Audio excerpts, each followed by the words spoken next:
Halo guys, ketemu lagi di konten kalian Droscope. Hari ini seperti biasa kita masih akan memberikan kalian info-info, ilmu-ilmu dan wawasan-wawasan baru mengenai peristiwa-peristiwa dan kejadian-kejadian penting yang pernah terjadi di masa lampau.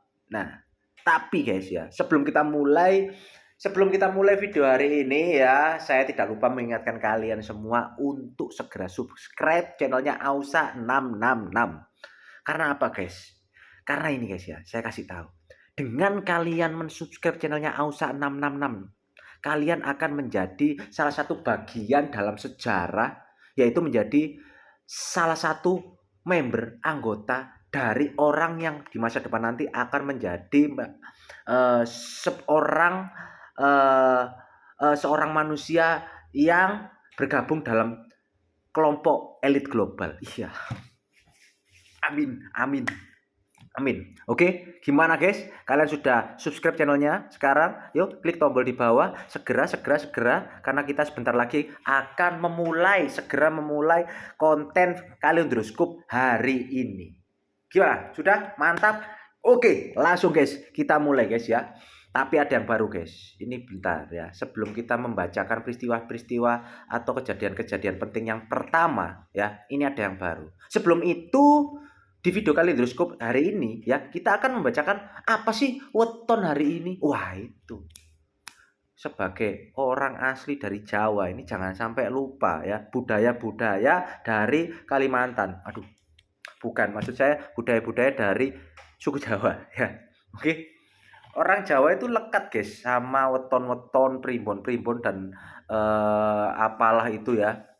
Intinya saya hari ini akan mencoba memberitahu kalian apa sih weton 7 Januari 2025 itu. Langsung aja, let's go. Nah, ini dia guys, tanggal 7 Januari 2025 itu jatuh pada hari Selasa Wage ya. Ingat, Wage itu biasanya ada di line tengah ya kalau di Mobile Legends. Wah, enggak, itu Mage. Oke, langsung aja kita bacakan ya. Selasa Wage 7 Januari 2025. Pancasuda. Apa itu Pancasuda itu? Pancasuda. Selasa dalam kurung 3 ditambah Wage dalam kurung 4. Oh, totalnya wetonnya Selasa Wage itu adalah 7 jadi guys ya. Karena Selasa itu wetonnya 3, Wage itu wetonnya 4. Nah, 7. Nah, emang kenapa kalau 7? Nah, ini sebentar saya bacakan. Sabar. Tenang, sabar. Wetonnya 7 ya guys ya. Nah, ini kita bacakan sedikit tadi ya. Kamarokam, aduh apa mana ini? Kamarokam, kutu kami hami ya ta. Kamarokam guys ya, bukan. Ini bukan salah satu jurusnya Son Goku di anime Dragon Ball, bukan kami hami, bukan kami hami. Intinya tidak ada hubungannya sama guru kami Senin Jin Kura-Kura ya. Ini Kamarokam ini pure asli dari ilmu weton Jawa ya kan. Kalau di Kamarokam ya, bedanya tadi sama yang apa tadi? Pancasuda ya. Bedanya sama Pancasuda itu kan kalau Selasa itu wetonnya 3, Wage wetonnya 4. Nah, kalau Kamarokam ini ya, Kamarokam bukan Kamiam ya. Itu Kamiam itu kan cosplayer itu ya. Bukan Kamiam. Ini enggak ada hubungannya sama Kamiam sama sekali, guys. Kamarokam ya. Ini bedanya sama tadi ya. Kalau Kamarokam itu Selasa itu hitungannya jadi 5, kalau Wage itu hitungannya jadi 5. Nah, totalnya jadi 10. Nah, kalau Pancasuda tadi kan 3 sama 4, totalnya 7. Ini 10, guys. Nah, kita langsung mulai dari wataknya ya. Wataknya orang yang lahir pada tanggal 7 Januari 2025. Ini kira-kira seperti apa wataknya, guys? Baik, pasti harus. Namanya orang manusia itu pada dasarnya kalau masuk dalam kondisi lingkungan yang pas itu mereka pasti akan baik. Nah, tapi kalau udah masuk terjun ke kondisi yang lain dan sebagainya itu bisa menjadi buruk. Ah, ini masih masih receh ya. Masih receh kalau watak-wataknya ini ya. Kalau dari tulisannya ini masih pada umumnya, belum ada sesuatu yang spesial. Nih, baik, pangkat berwibawa, tercapai tujuan, bahagia. Wah, itu guys. Itu guys ya. Jadi baik, pangkat berwibawa, tercapai tujuan, bahagia. Ya, ini adalah cocoknya kerjanya sebagai CPNS kalau gitu ya. Bakatnya ada wibawanya di ibu-ibu mertua sana. Iya. Nah ini, kalau wetonnya tadi ya, wetonnya Selasa Wage tadi ya 7 Januari 2025 itu kalau dalam istilah naga ya, hari naga ya. Itu harinya naga itu ada di timur laut. Nah, jadi jika kalau ingin berhasil dalam berbagai keperluan itu dia yang lahir tanggal 7 Januari 2025 itu dia harus menuju arah utara, selatan, timur. Nah, nggak boleh itu ke Jawa Barat, Kalimantan Barat, Sulawesi Barat nggak boleh. Itu harus cuma ke utara, selatan sama timur aja. Nah, itu guys ya. Itu aja sedikit untuk weton orang yang lahir pada tanggal 7 Januari 2025 ya. Ya, itu tadi sedikit aja sebelum memulai video kalendroskop hari ini ya. Paham tadi ya sampai situ ceritanya ya. Oke, kita langsung lanjut memasuki babak final injury time AFF 2024. Enggak. Itu maksud saya hari ini kita akan langsung memasuki video inti dari kalendroskop guys ya. Kita langsung masuk ke tanggal 7 Januari. Ada peristiwa apa sih? Pada tanggal 7 Januari? Langsung aja kita masuk ke dalam www.wikiwikiwiki.com ya, itu ya, kalian pasti paham itu ya, wikiwikiwiki.com ya. Langsung guys, 7 Januari peristiwa yang pertama ada pada tahun 1325. Oh, itu sebelum jauh, hampir 100 tahun ya, hampir 100 tahun sebelum Indonesia merdeka guys, tahun 1945. Oh, bukan 100 tahun ya, 300, 900, 600, hampir 600 tahun sebelum Indonesia merdeka guys ya. 1325, 7 Januari 2025. Ada kejadian apa itu? Itu ada sejarah dalam negara Portugal guys ya. Wah, ini apa Cristiano Ronaldo mendapatkan Piala Dunia pada waktu itu? Enggak guys. Cristiano Ronaldo bahkan belum lahir, bahkan ibunya juga masih belum lahir setahu saya itu ya. Ya. Ini sejarah Portugal yang tercatat, kejadian penting yang tercatat dalam sejarah Portugal, yaitu adalah Alfonso keempat menjadi Raja Portugal. Nah, oke, siapa itu Alfonso keempat? Mari kita bacakan sedikit ya. Siapa itu Alfonso? Alfonso keempat. Siapa? Nah, Alfonso keempat itu adalah Raja Aragon, bukan arogan ya. Dia itu bukan arogan guys. Dia itu Aragon ya. Apa Aragon? Apa bedanya Aragon sampai arogan? Beda huruf O dan A dibalik aja gitu loh, kok ribet kalian ya. Langsung aja kita mulai lagi sedikit kisi-kisi dari siapakah itu Alfonso IV ya. Beliau ini lahir pada tahun 1299 dulu. Ya apa sih kok berbeda ini guys? Ini kok berbeda ini? Oh, peristiwa penting. Sorry 1325 itu Alfonso ini baru menjadi Raja Portugal. Nah, kalau kelahirannya itu 1299. Nah, oke guys. Beliau adalah Raja Aragon dari tahun 1320. Nah, itu tadi 1325 tadi guys ya. Oh, Raja Aragon, sorry. Waktu jadi Raja Aragon itu 1327 loh kok. Ya apa sih? Kan 1325 jadi Raja Portugal. Lagi kok 1327 jadi Raja Aragon.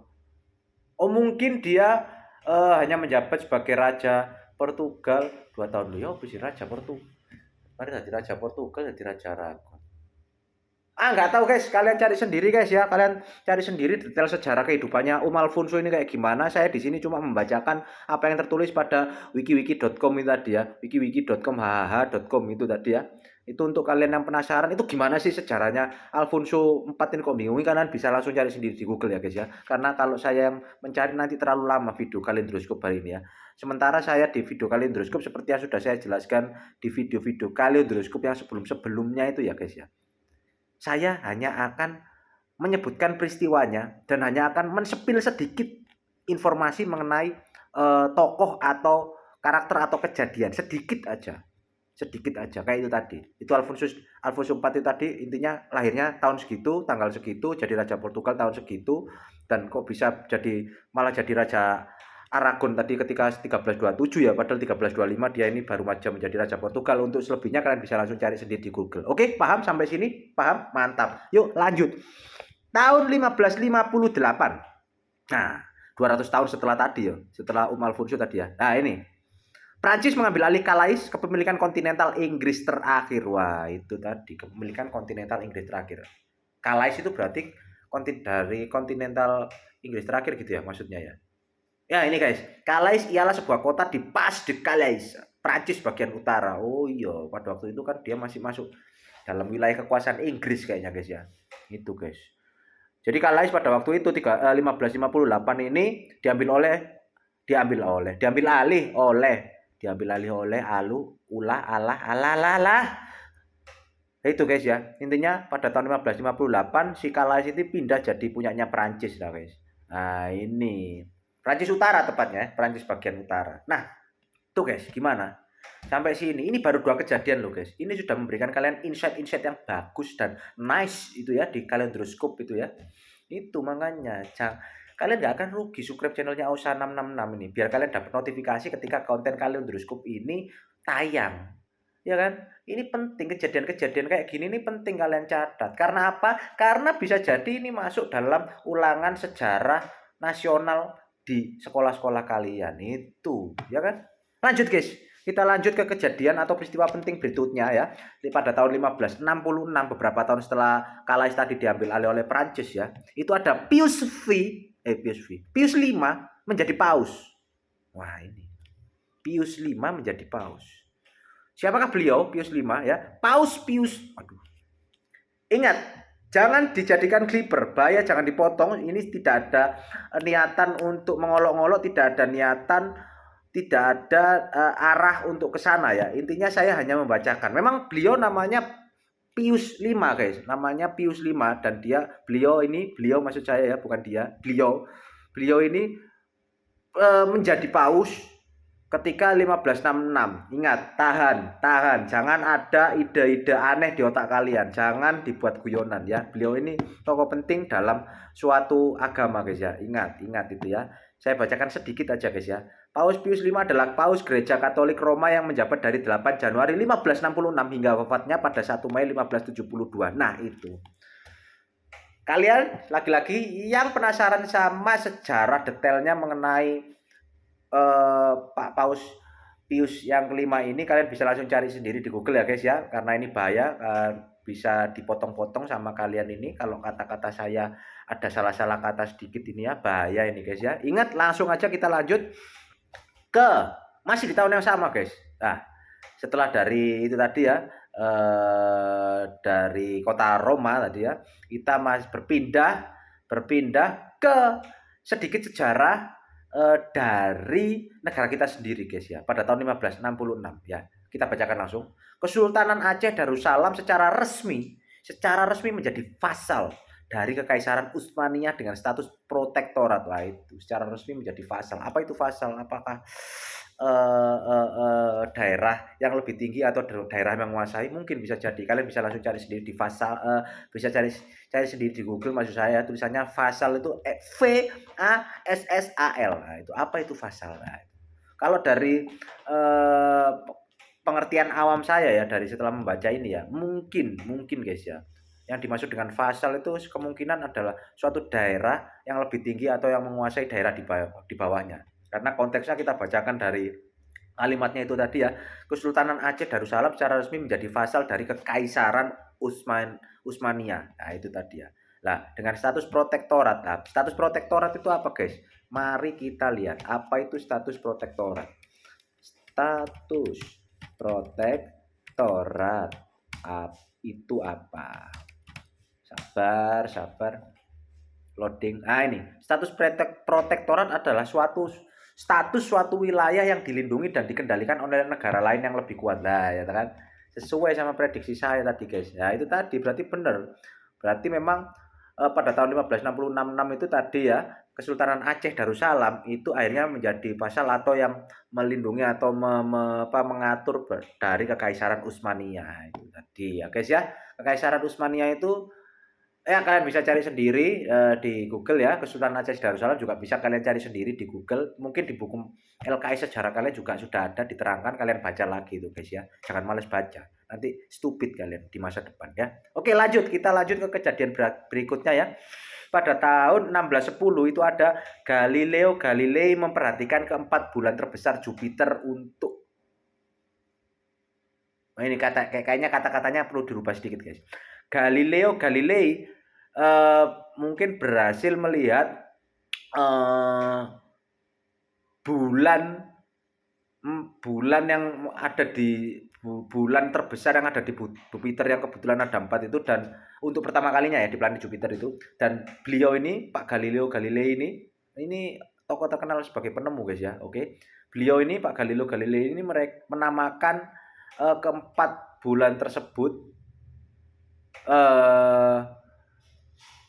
menjadi bulan Galileo. Lah itu guys, bulan Galileo. Sesimpel itu ya, sesimpel itu ternyata guys cara menemukan pemberian nama pada zaman dahulu ya guys ya. Misalnya kalian menemukan misalnya nama kalian Bambang, terus mari ngono kalian menemukan 4 bulan yang mengitari planet Jupiter. Namanya gampang jadi bulan Bambang. Nah, gitu. Misalnya nama kalian Sutena ya bisa jadi namanya jadi bulan Sutena. Nah, itu penyanyi. Ya, lanjut. 1782, bank komersial pertama di Amerika dibuka. Nah, itu kan. Bank nasional pertama di Amerika dibuka, guys. Namanya Bank of North America. Catat ya buat yang suka sama sejarahnya Amerika Serikat. Oke, lanjut 1785. Seorang Perancis, ya, seorang Perancis dan seorang Amerika. Wah, ini Perancis dan Amerika itu bergabung. Wah, menjadi Praka, ya, Perancis Amerika. Simpel sekali. Seorang Prancis ya yang bernama Jean-Pierre Blancard dan seorang Amerika John Jeffries berkunjung dari Dover, Inggris ke Calais. Tadi yang Calais tadi ya guys ya. Ke Calais Prancis dalam sebuah balon gas sebagai orang pertama yang menyeberangi Selat Inggris melalui udara. Keren, keren.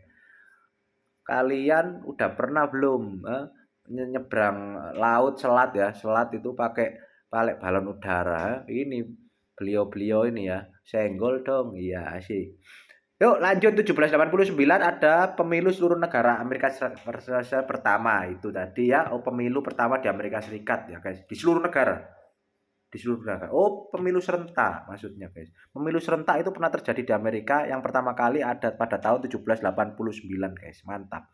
Lanjut guys. 1904 sinyal darurat CHD ya. CHD, ingat tulisannya CHD ya, jangan kalau sekilas kelihatannya memang kayak seperti COD, bukan Call of Duty, bukan cash on delivery, bukan. CHD. Nah itu mulai digunakan untuk kemudian digantikan dengan sinyal SOS 2 tahun kemudian. Nah itu jadi sinyal darurat CHD dulu itu ternyata guys ya, ini saya baru tahu guys, ternyata dulu itu kita kan sekarang itu kan tahunya itu kan sinyal SOS ya. Sinyal SOS itu adalah sejenis sandi Morse ya, kode hurufnya ada SOS. Apa itu yang dimaksud sinyal OS? Sebelum ke CHD dulu ya, kita harus memahami apa itu SOS. Bukan sosis sones ya, bukan. SOS itu kode penting guys, bukan sosis sones. Ya, SOS itu singkatan dari Save Our Soul. Save Our Soul itu bahasa Indonesianya itu kan kayak selamatkan kami, selamatkan jiwa kami. Nah itu. Jadi itu dijadikan sebuah kode SOS, kode Morse. Itu kode Morse internasional SOS atau sinyal darurat untuk permintaan darurat ya. Itu tadi kepanjangannya SOS. Save Our Soul. Nah, ternyata Save Our Soul itu ya atau SOS itu pertama kali itu digunakan 2 tahun pertama kali digunakan SOS itu pada tahun 1906 ya. Nah, 2 tahun sebelumnya, sebelum dinamakan menjadi SOS itu dinamakan sebagai CHD. Nah, mari kita lihat itu. Apa itu CHD ya guys, kepanjangannya guys. CHD adalah salah satu sinyal marabahaya pertama yang diadopsi untuk penggunaan radio. Sebelumnya dulu pertama kali ketika di radio ya guys ya, sinyal CHD itu ya kan. Pada tanggal 7 Januari 1904 perusahaan komunikasi kelautan internasional Marconi ya, Marconi bukan Makroni, bukan Makroni, bukan kacang atom, bukan, Marconi namanya ya, mengeluarkan surat edaran 57 dan titik-titik bla bla bla. Oke, langsung kita lihat apa itu CHD guys. Apa CHD kepanjangannya? CHD. Nah, itu guys. CHD bisa merujuk pada beberapa hal, yaitu titik kuantum karbon, berarti bukan itu. Cal Quality Dashboard, bukan itu untuk daerah Microsoft, bukan. Come Quick Danger, buruan datang ada bahaya, Come Quick Danger ya itu guys. Itu adalah kode bahaya. Itu yang awalnya pada tahun 1904 terus 2 tahun berikutnya diganti menjadi SOS guys. Nah itu guys. Ya kan? Gimana guys? Konten kalian Droscope ini siap untuk mencerdaskan bangsa dan negara Republik Skotlandia. Iya itu.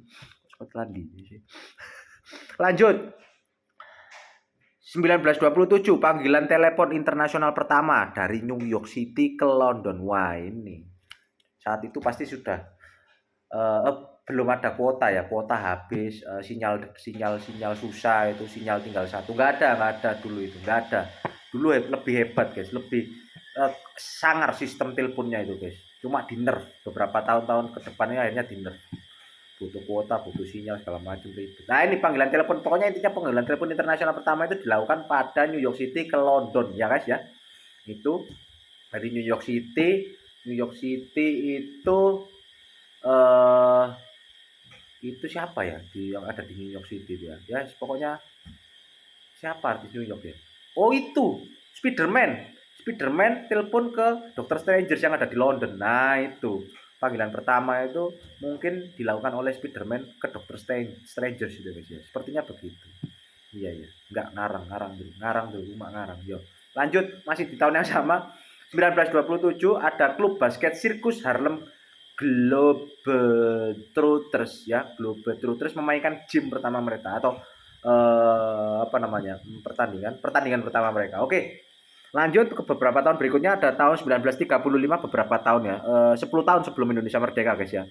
Perang Dunia Kedua, Benito Mussolini dan Menteri Luar Negeri Prancis Pierre Laval menandatangani perjanjian Italia-Prancis. Tanda tangan, kayaknya persekutuan guys ya, antara Prancis dan Benito Mussolini. Dari mana sih? Ya kan? Dari Italia guys, dari Italia, Benito Mussolini. Oke, Italia Prancis. Oke, lanjut guys. Itu tadi sebelum kita lanjut ya guys ya. Sebelum kita lanjut ya, saya ingatkan lagi, gimana? Sampai sini ya, sampai sini kalian sudah merasa mendapatkan banyak sekali ilmu di konten kalian Droscope ini kan? Sudah pasti. Makanya kalian nggak bakal rugi kalau subscribe channelnya Ausa 666 itu ya. Karena apa? Karena itu tadi, kalian akan menjadi salah satu bagian penting dalam sejarah yang tercatat. Menjadi salah satu subscriber atau bagian dari follower, pengikut, salah satu orang yang akan menjadi orang Indonesia yang pertama kali akan menjadi elit global di Avenger versus Marvel. Iya. Apa sih kok tambah random? Yuk lanjut. 1953, Presiden Presiden Amerika Serikat, Harry Truman mengumumkan bahwa Amerika Serikat telah berhasil mengembangkan bom hidrogen. Ingat, bukan bom atom, hidrogen. Itu. Hidrogen itu yang kalau dihisap itu terus bunyinya jadi suaranya.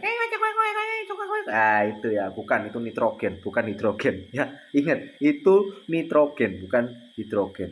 Oke, nitrogen itu yang buat nos itu. Ya, itu yang buat nos, nitrogen cair kalau nggak salah. Ya itu guys. Yuk, ya bener tak?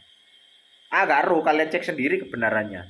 Kalian cek sendiri di Google. Kenapa harus saya yang tahu semuanya? Saya kan bukan Mbah Google. Saya kan Dek Google. Iya, soalnya masih muda. Asik. Lanjut. 1959, Amerika Serikat mengakui pemerintahan Kuba yang baru di bawah Fidel Castro. Wah, ini guys, Fidel Castro ini salah satu tokoh penting, pejuang revolusi dari Kuba, guys.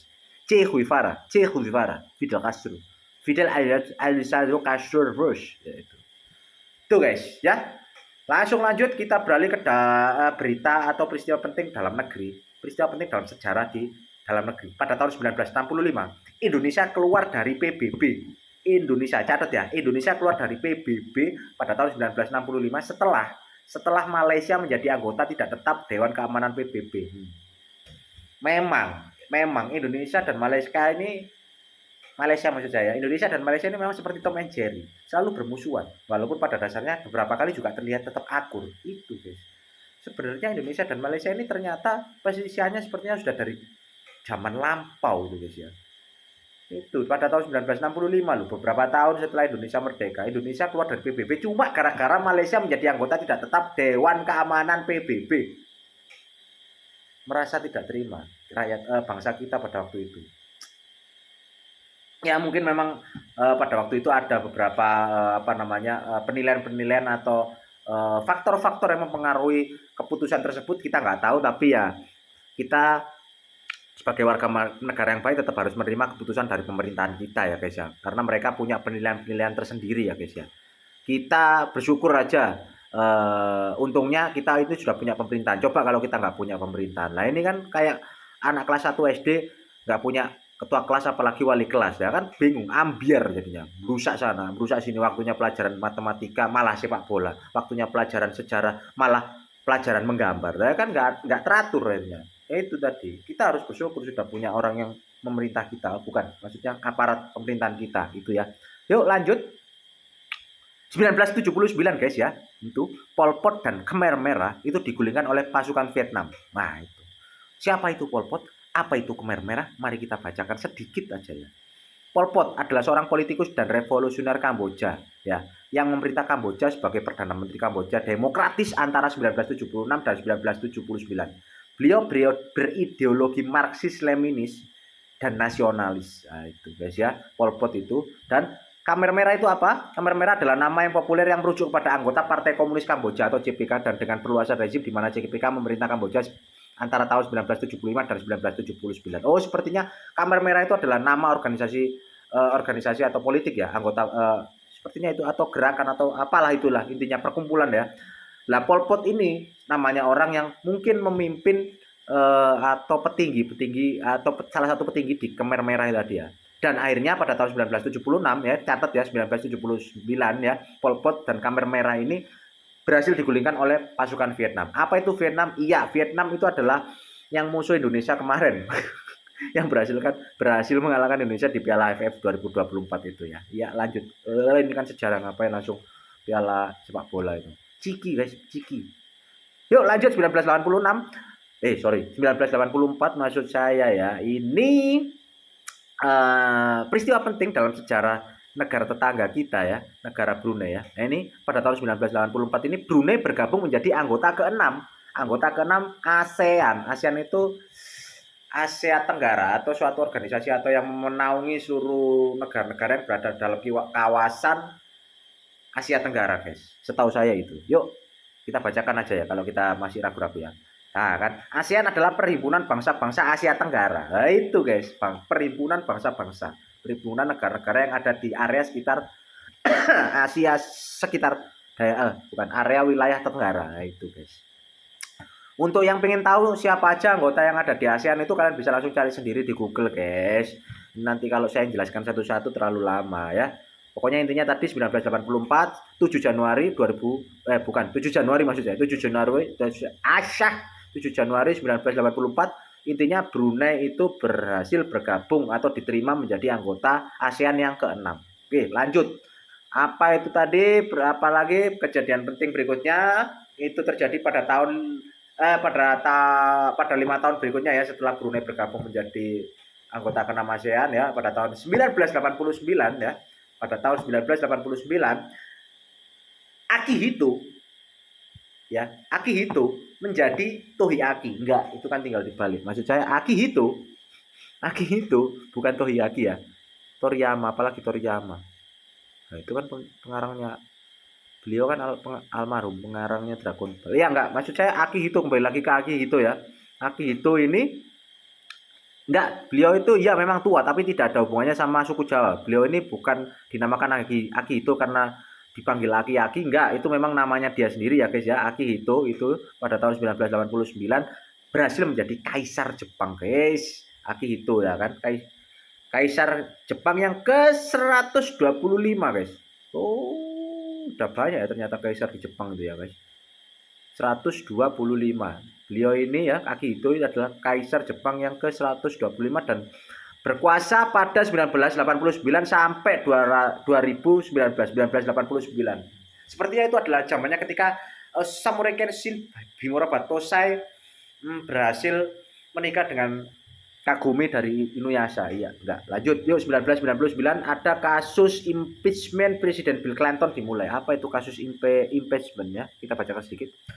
Kasus impeachment atau seseorang atau beberapa pejabat tinggi dapat dikenakan pendakwaan yang juga disebut pengitaman atau pencemaan. Apa sih bahasanya aneh? Dan oleh lembaga legislatif tertentu ketika pejabat tersebut diduga melakukan pelanggaran tertentu sesuai undang-undang setempat. Oh gitu. Sepertinya Presiden Bill Clinton saat itu sedang terjerat kasus ya guys ya. Itu akhirnya dikenakan impeachment tadi atau salah satu hukuman untuk petinggi atau oknum pemerintahan itu guys ya. Nah itu pada tahun 1999.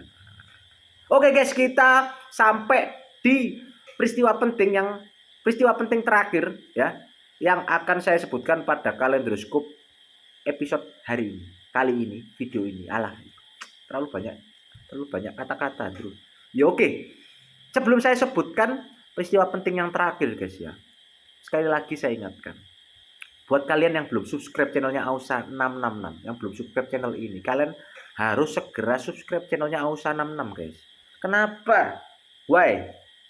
Kenapa? So. Nah, itu bahasa Republik Namek ya, hati-hati. Wah, kenapa? Why? Kenapa kita harus subscribe channelnya Ausa 666? Ya jelas tentu saja karena dengan mensubscribe channel ini, subscribe channelnya Ausa 666, kalian akan menjadi bagian dalam sejarah internasional planet Jupiter, di mana kalian akan menjadi salah satu member, subscriber, dan juga follower dari calon legislatif elit global. Siapa? Tentu saja. Ya, dia. Maksud saya dia, bukan saya. Ya, lanjut guys. Ya, oke, sudah gimana? Sudah subscribe ya, subscribe channel ini. Oke, lanjut. Kita masuk ke peristiwa terakhir. Tahun 2024. Bukan, maksud saya tahun 2004. Alah, matanya ini lu. 2004 guys ya, 2004. Nah, ini peristiwa yang akan mengakhiri video Kaleidoskop kali ini. Itu adalah peristiwa penting dalam sejarah negara kita sendiri. 62 plus 62, Katulistiwa, I Love Nusantara, Indonesia Merah Putih, Burung Garuda Nasional. Ya, ini adalah tahun 2004, maaf, maksud saya 2004 ya, 7 Januari 2004 maksud saya ya. Sumatera Barat.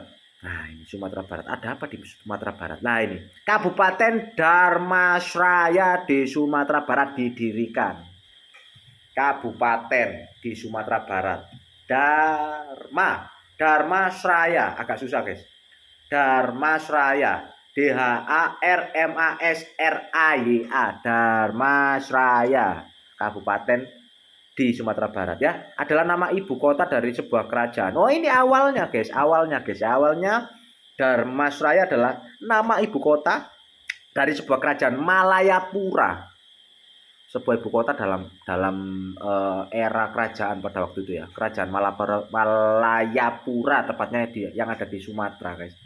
Nah, ini akhirnya sekarang dijadikan nama sebuah kabupaten di Sumatera Barat. Itu dia guys. Itulah dia. Keren sekali. Info-info penting.